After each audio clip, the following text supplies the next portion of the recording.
نحمده ونصلي على رسوله الكريم اما بعد اعوذ باللہ من الشیطان الرجیم بسم اللہ الرحمن الرحیم۔ عزیزان گرامی، قدرت کے حسین اور پرفتن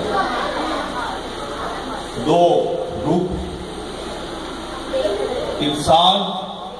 اپنے خط و خال کو شعور کی دنیا میں ایک سفر کر کے نکھار لے تو انسان بڑا خوبصورت نظر آتا ہے، اور اگر وہ جہالت کی وادیوں میں گمبھیر تاریکیوں میں کھو جائے تو وہ درندگی کے دریچوں کو طے کرتا ہوا درندہ بن جاتا ہے۔ یہ ملک پاکستان جسے ہم کہتے ہیں، یہ اس وقت ایک سلوگن پر کہ لے کے رہیں گے پاکستان،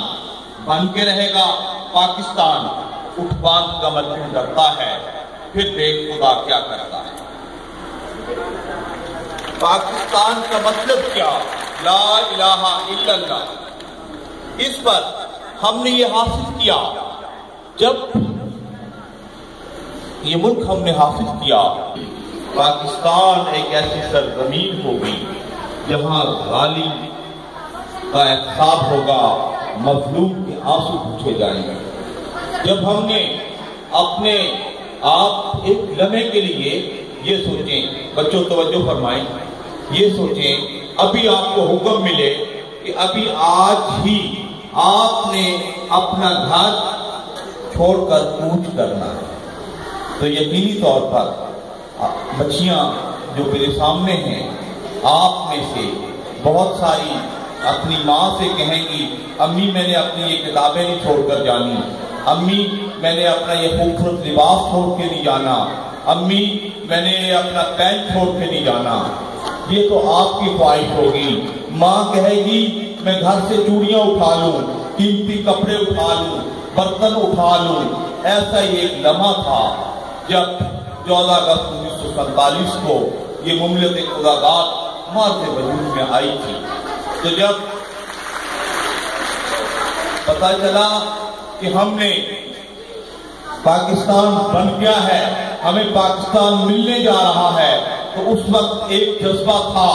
کسی نے اپنے گائے چھوڑی، کسی نے اپنے مویشی بھینس چھوڑے، کسی نے بلند و بالا حویلی چھوڑی، اور صرف ایک خدا اور رسول کے نام کو لے کر کوئی بیل گاڑی پر رواں دواں ہوا، کوئی پیدل رواں دواں ہوا، راستے میں نیزے بھی کھائے، بھالے بھی کھائے، ہندوؤں نے کمینگی کا مظاہرہ کرتے ہوئے کنووں میں زہر بھی ملایا، سکھوں نے قتل عام بھی کیا، معصوم بچیوں کو اغوا بھی کیا گیا، بھائیوں کو شہید بھی کیا گیا، ماؤں کے سامنے ان کے لخت جگر کاٹے گئے، لیکن وہ جذبہ لے کے رہیں گے، پاکستان بن کے رہے گا۔ پاکستان کا مطلب کیا؟ لا الہ الا اللہ۔ پاکستان کا مطلب کیا؟ لا الہ الا اللہ۔ وہ ایک نظریہ تھا، وہ ایک تھیوری تھی۔ قائد اعظم رحمۃ اللہ علیہ نے بہت خوب کہا تھا، پاکستان ابھی نہیں بنا، پاکستان تو اس وقت بن چکا تھا جب محمد بن قاسم نے سرزمین ہند پر قدم رکھا تھا، یا یوں کہہ لیجیے یہ مملکت خداداد اس وقت حفاظت وجود میں آ گئی تھی جب یہاں کا پہلا شخص کلمہ توحید پڑھ کر جذبہ اسلام۔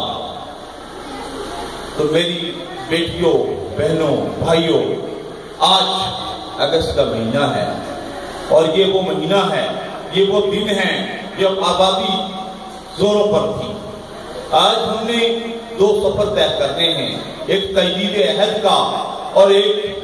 ہم نے اپنی اصلاح کا۔ اگر ہم معاشرے میں کامیاب انسان بننا چاہتے ہیں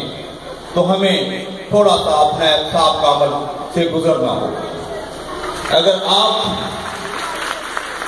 اسٹوڈنٹ ہیں تو آپ کو سوچنا ہوگا کہ آپ کی عمر کے بچے بچیاں لوگوں کے گھروں میں کام کرتے ہیں، آپ کے والدین آپ کو تعلیم کی زینت سے آراستہ کرنے کے لیے کتابیں مہیا کر کے اچھا یونیفارم دے کر اسکول بھیجتے ہیں۔ اگر آپ استاد ہیں تو آپ کو سوچنا ہوگا کہ میں نے خدمات سر انجام دینی ہے، اس کے معاوضے کا سلسلہ میری اس سیلری سے نہیں ہے، اس وظیفے سے نہیں ہے جو مہینے بعد مجھے ملے گا، اس کا سلسلہ، اس کا معاوضہ آقا دو جہاں کی سنت سے ہے، خداوند کریم خود دیتا ہے، اللہ کی ذات خود دیتی ہے۔ اور وہی لوگ زندگی میں کامیاب ہوتے ہیں، زندہ قومیں وہی ہیں جو ماضی اور حال پر گرفت رکھ کے مستقبل کے فیصلے کرتی ہیں۔ تو آپ بھی آج تجدید عہد کریں، آج کے بعد اگر آپ طالب علم ہیں تو اپنے آپ کو بہترین طالب علم ثابت کریں گے، اگر آپ معاشرے کے کسی اور شعبے میں ہیں تو آپ وہاں اپنی پرفارمنس کو بہتر کریں گے، اور اگر آج استاد ہیں تو آپ باہر سے استاد اپنا حق کے نصرت زیادہ سے زیادہ ادا کرنے کی کوشش کریں۔ میں آپ سے معذرت چاہتا ہوں کہ میں زیادہ پراپر طریقے سے آپ کی تقریب میں وقت کی کمی کے باعث شرکت نہیں کر پاؤں گا، اور اس سپیچ کے بعد آپ سے اجازت چاہوں گا، اس پیغام کے بعد، کیونکہ میں نے ایک کوٹ کرنی ہوتی ہے ہفتے کو، اور میں بھی انہی گلیوں کا پڑھا ہوں، میں بھی گورنمنٹ ہائی اسکول کانا کا پڑھا ہوں، آج